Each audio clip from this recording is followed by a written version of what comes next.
We're dealing with a major power broker in Ottawa. The biggest power broker there is in Canada is not the public, it's the bureaucracy. I am a husband, a father, a lawyer, a Christian, and a proud Canadian. I started this series because it was clear that our nation needs truth. Not just another biased narrative, but real information of substance. We need access to facts and the freedom to think for ourselves. I'm Leighton Grey, and this is Grey Matter. Hello, everyone. Welcome to another episode of Grey Matter. I think you're going to find this is a very intriguing show. Most people love a good whistleblower story, and this is one that I think very few people have heard about. I know that I hadn't. And we have a man named Gordon Knight on today who is going to spill all the tea.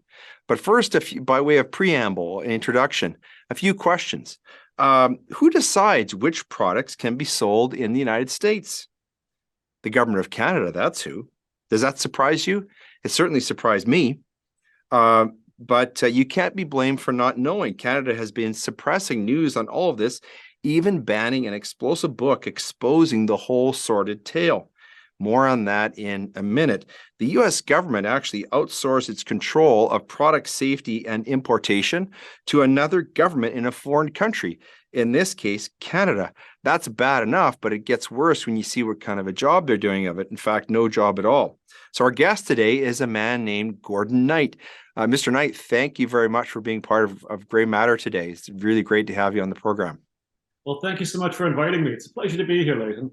Yeah. I'm actually stuck in Texas right now, but I understand you're based in Canada still, and that's fantastic. My heart is still with you folks, but as a result of all these issues that we're going to discuss today, I'm actually exiled into the United States myself. Yes, and I'm really excited to get into that and tell the whole story and talk more about Deep Six Diaries, which I just finished reading last week. It's the true story of one little guy trying to defend himself, his business, and his elderly father from bullying bureaucrats and government criminality.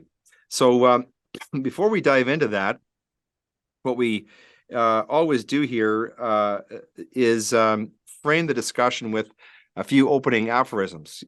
The first of these is from another whistleblower, a famous one named Julian Assange. He once wrote, "Every time we witness an injustice and do not act, we train our character to be passive in its presence and thereby eventually lose all ability to defend ourselves and those we love." Second one, from another famous whistleblower, Edward Snowden, who wrote, "When exposing a crime is treated as committing a crime, you are being ruled by criminals." And finally, from not a whistleblower, but somebody who did a lot of important writing, especially in the constitutional vein, Thomas Jefferson, who wrote that all tyranny needs to gain a foothold is for people of good conscience to remain silent.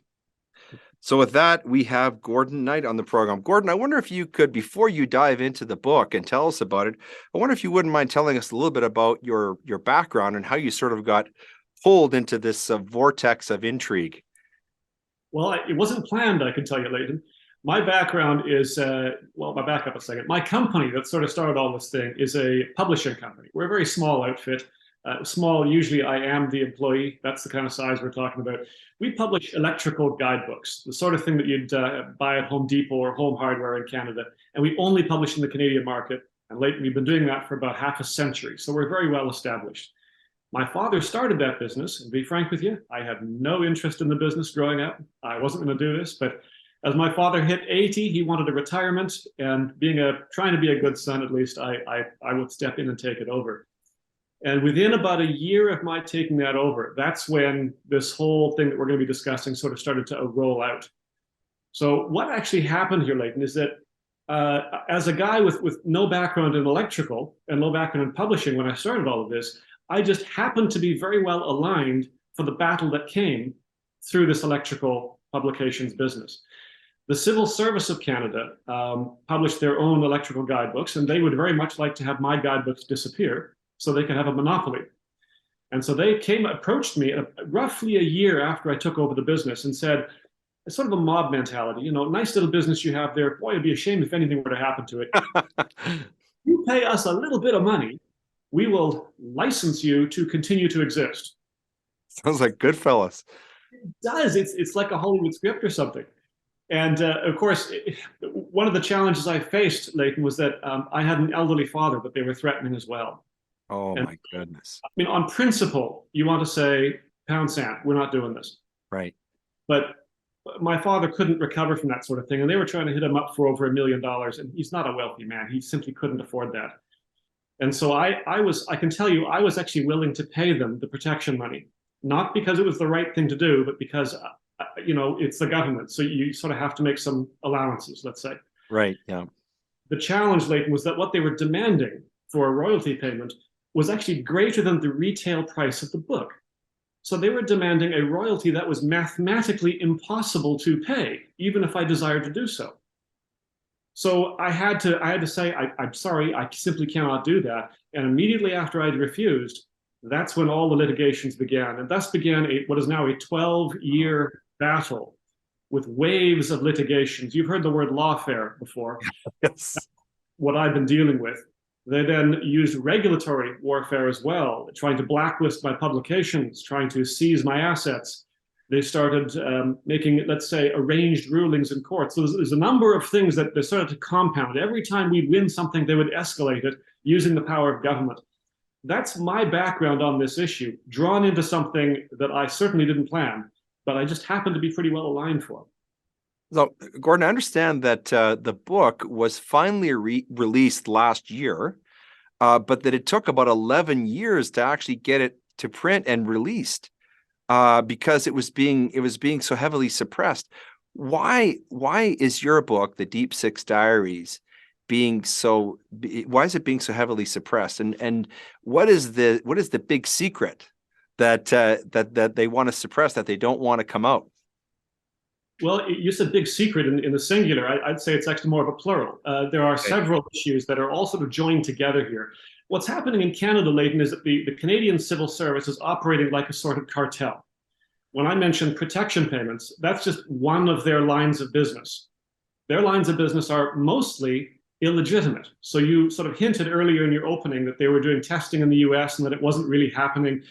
That's another line of business. So it's certification fraud. People don't know this, but the Canadian civil service is actually the longest term counterfeiter in Canadian history. They ran a counterfeiting operation for 8 years until 2010, when they were finally caught, ironically, by the CBC. The Canadian civil service is counterfeiting? Yes, they were selling fake safety certifications to US manufacturers for products that did not meet Canadian standard and could not be used when they were here. Yeah, I read about that in the book. Right. They were bankrupting companies on both sides of the border, but because they're civil servants, Leighton, they couldn't be prosecuted. In practical terms, they were untouchable.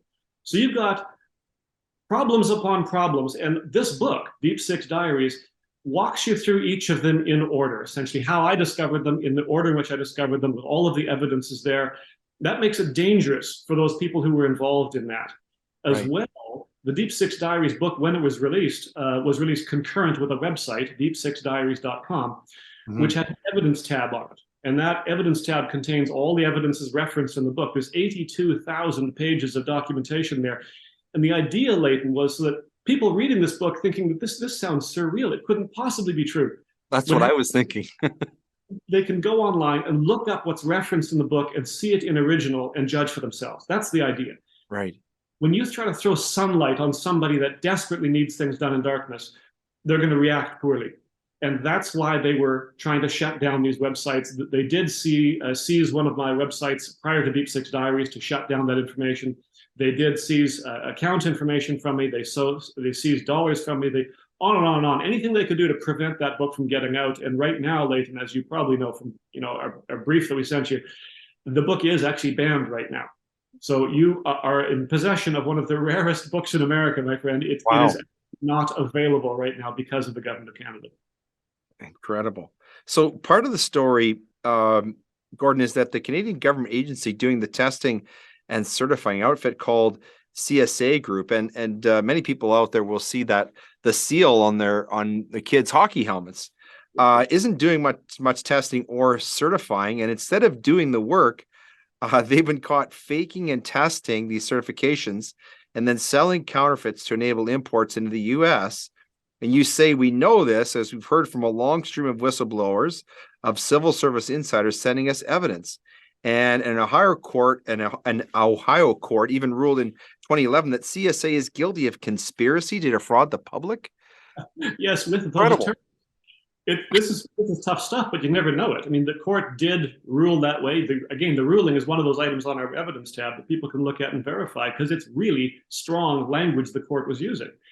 And yet we never hear about this stuff.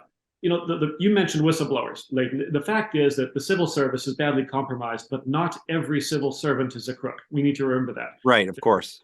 People in there. And we heard from quite a few good and decent people.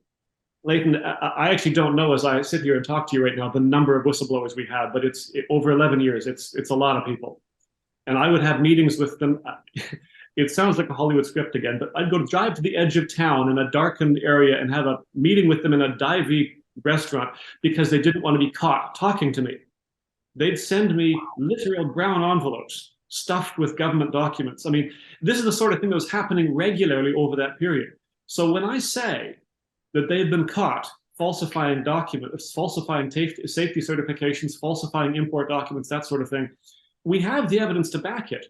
We've heard from the people that were forced to sign this stuff. And some of it, Leighton, isn't just a matter of, I mean, look, it's safety testing. So it's reprehensible to start with because you're putting people at risk. Right. But we have cases of what the court described as permanent disfiguring injury. We have fatalities. We had one tragic story of an engineer in Ohio working for CSA who actually killed himself because he couldn't handle having to falsify these certifications all the time. This is regular, it's recurring. It's just that because we're dealing with a government with endless access to treasury dollars, they have the resources to suppress each of these things through payouts, through grinding people through court processes, and of course with me banning books. But do the people on the American side know this is going on? And is there money changing hands, or how does that's one piece that I didn't quite connect. Why would the people on the American side go along with this stuff? There's a lot of money changing hands. This is all about money. CSA by itself, it's just one little Canadian ministry, or pardon me, one little Canadian agency of Industry Canada brings in over $1/3 billion annually. Wow. So it's a lot of money. Yeah. So there are a number of ways they do this. It's not one single revenue source. All right. So let's walk through them briefly. Mm-hmm. The first of these is through sale of influence over Canadian law. So if you, they're selling statutes. They're selling statutes. You can actual custom laws. So you can pay them enough money, they'll draft a law to your liking, or they'll just take your text of law and they'll enact it for you. So because CSA, a lot of people don't know that CSA actually runs legislative committees in Canada. So they can draft laws directly. They can amend laws without parliamentary votes. People don't know that. So we didn't learn about that in law school, Gordon. Well, it's not supposed to be happening. If you, Leighton, decided you were going to start a manufacturing company making widgets, all right, and you wanted to sell more of your widgets or thicken your profit margins or something like that, you could pay money to CSA. In trade, CSA would let you draft the laws that apply to your widgets, either suppressing a competitor's widgets by crafting the law so that only yours are acceptable, or mandating that your widgets have to be used in every home or every room of every home in the country, or anything like that. If you pay enough money, you can buy the votes at CSA that you need to get this thing through, and that's lucrative. If we think about a typical committee at CSA, and there are hundreds of them, okay, but a typical committee has about a dozen members on it, and their size restricted. So if your industry, Leighton, has, say, 40 different companies, there are only 12 seats, writing the law that governs all 40 companies. So what ends up is a bidding war. And the price gets higher and higher and higher because each of those 40 companies knows that to win the market, they have to craft the laws that govern their market. So they will spend like drunken sailors to get onto CSA's committee to craft those rules. And that's how you can thicken your margins on those widgets artificially. So this has got to be illegal. Oh, it is. It is illegal. Save that thought. I'll get back to that. Other things they're doing, all right? They're also doing safety testing. We talked about it a moment ago. They discovered that safety testing doesn't really have to necessarily involve testing. They can just sell stickers, essentially. Those stickers you mentioned on hockey helmets, at the back of microwave ovens. So, because nobody's watching over their shoulders. They're civil servants. So, The thing is that the Department of Justice and the Department of Industry, this is like a musical chairs with civil servants every now and then. So if you know that your colleagues actually are the prosecutors, you can get away with almost anything. And they're getting away with selling stickers, not actually doing the job. That makes a ton of money because the fact is, Leighton, that manufacturers, if you're going to manufacturing widgets, you're an insider. You know they're not actually doing the testing. And so you know that if it doesn't quite make the safety standards applicable at law, you can pay them enough money and you'll get a bunch of stickers, as opposed to actually having to change your product and improve your standard, right? So you've got a second revenue stream there. Then they're heavily involved internationally, in China in particular, but they've got offices around the world. China is their biggest, their thickest margins because there's no oversight at all. So if you're a manufacturer again, Leighton, and you want to manufacture your widgets and sell them in the United States, but you know under US law you can't do that, well, you can send your widgets to CSA's China operation and anything will pass in China. And there's no oversight. And so now you bear the CSA sticker and you can import legally into the US these products that do not meet any safety standards, but they're certified as fully compliant. All of these little scams, you add them all up, and you're dealing with a multi-billion-dollar operation.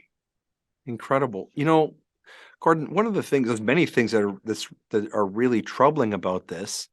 But you know, I can't help but think about or relate this to what happened with the COVID-19 vaccines, the way they were rushed to market, where and sort of the concordances, the common thread seems to be a complete and utter disregard and even a disdain for the well-being and the safety of the public that's being served by these government agencies. I mean, that the CSC has a very, very important job. Just take hockey helmets. Yeah. If that helmet's not safe, someone could suffer a serious brain injury or even die. I mean, forget all the other products that go in your kitchen. In your research, were you able to trace the knowledge of this stuff all the way up to the ministerial level, or does it go that high? Yes, it does, but it does not just through one ministry. I mentioned the musical chairs a moment ago with departments, all right? Right. The fact is, at the high end of the civil service, so the Assistant Deputy Minister or ADM, that kind of level, everybody knows it. It's an open secret. And the reason why is that most ADMs, I'm generalizing, okay, but most ADMs are lifers. The people even that I was dealing with in negotiations on this issue over the last 12 years have been lifers as well. That is, right out of college, they get their internship somewhere in the bowels of the civil service, and then they stay there for the balance of their years. And that means they go from department to department to department, and they're guaranteed to float sometime at CSA. And by the way, one of the reasons they do that is that civil servants tend to make, on average, about 10% lower than industry average for a comparable job in the real world. Okay. But CSA patterns itself as a private company, and they can pay whatever they want, and they can send people on golfing junkets, and they live like princes. And so everybody in the civil service wants to float through CSA at least once in their careers to live the high life at taxpayer expense without any oversight. So there's been enough of them through there that there is this common knowledge that everybody knows CSA is part of government. And I'll tell you, ladies, when the cameras are off and you talk to members of parliament or even senators, we talk to our share of them, they know that too. They're blunt about it. CSA is a government agency masquerading as a private company. They know it, but what do they do about it? It's the body of the civil service that's rallying to protect themselves. What was the royalty then that they were trying to extort from you? They started targeting, it's a book called Industrial and Commercial. So it's a very long, about 1,100-page book for engineers, really. Right. Very boutique, kind of very in-depth engineering document. At that time, the price was $127 per book, retail. They demanded a royalty of $133 per book. So that's what I meant by mathematically impossible. Now, I can tell you, Leighton, that after that meeting, I had a number of negotiations with the then president of standards at CSA, a lady named Bonnie Rose, who's no longer there anymore. And just as an aside, I actually have regard for her. She is unusual among civil servants in that she's just a walking brain, you know, the kind that yeah. Big intelligence. She wasn't a good fit as a civil servant bureaucrat, and she didn't last very long. But in those negotiations, she gave me information, let's say, and told me in such a way as to believe it, that the people I was negotiating with that were demanding this mathematically impossible royalty actually believed that it was a reasonable demand. because in their universe, all you have to do to make the royalty is triple your prices. They weren't connecting with the reality of business, that if I triple my prices overnight, I'm out of business overnight. Right.